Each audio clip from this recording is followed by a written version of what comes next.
Welcome back to our channel Enjoy Study Class 10th and Class 12th. So basically in this video we have to discuss chapter number 12.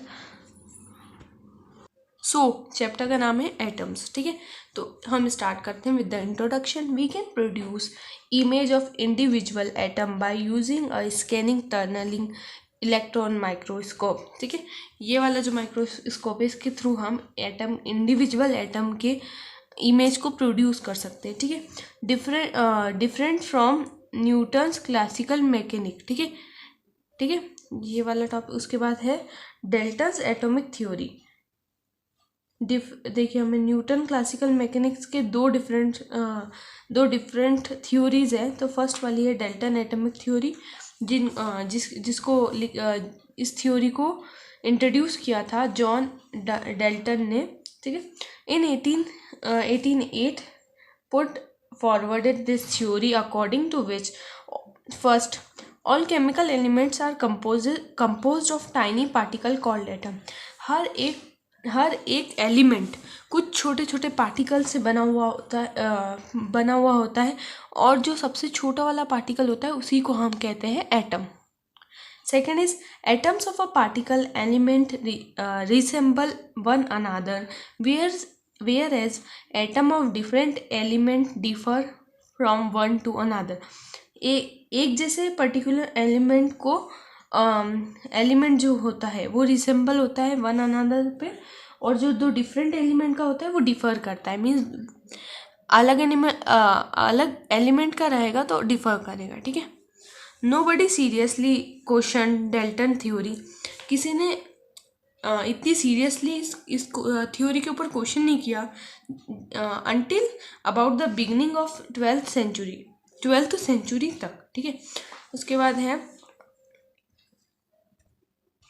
Proud hypothesis.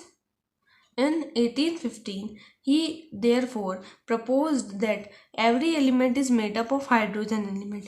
इन्होंने कहा कि हर एक individual element कुछ hydrogen atom से बने हुए होते हैं. ठीक है, this hypothesis was discussed when certain elements were found to have fractional atomic weight.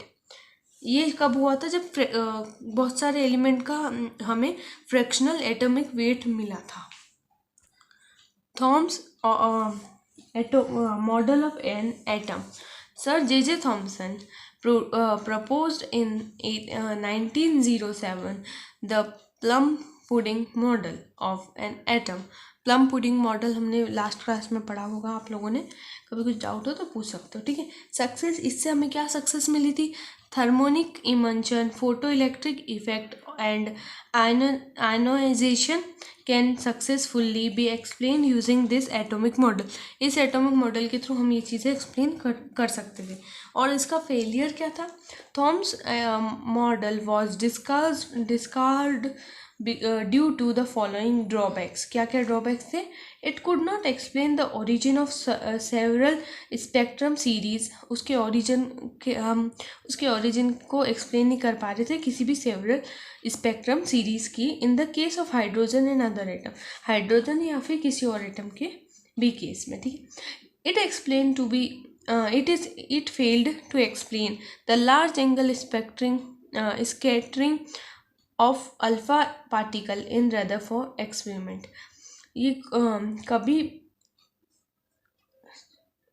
एक बड़ा एंगल बन रहा था स्कैटरिंग का, जैसे मैं आपको डायग्राम के थ्रू समझाती हूँ.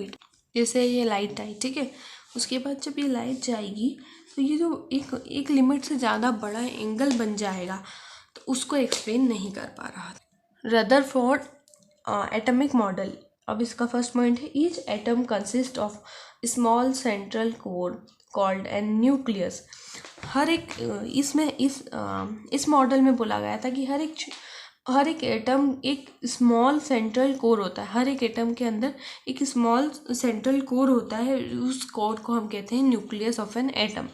इन विच एंटायर पॉजिटिव चार्ज, उसके अंदर पॉजिटिव चार्ज होते हैं. And almost the whole mass of atom are concentrated. पूरे एटम का मास उसी सेंटर कोर या फिर उसी न्यूक्लियस में कॉन्सेंट्रेटेड होता है। The size of nucleus is order of about 10⁻⁻15 metre, which is very small as compared to the size of an atom 10⁻⁻15 m. ठीक है। Then third point, the nucleus of an atom is surrounded by a number of electron in such a way that total number of total negative charge is equals to total positive charge of a nucleus.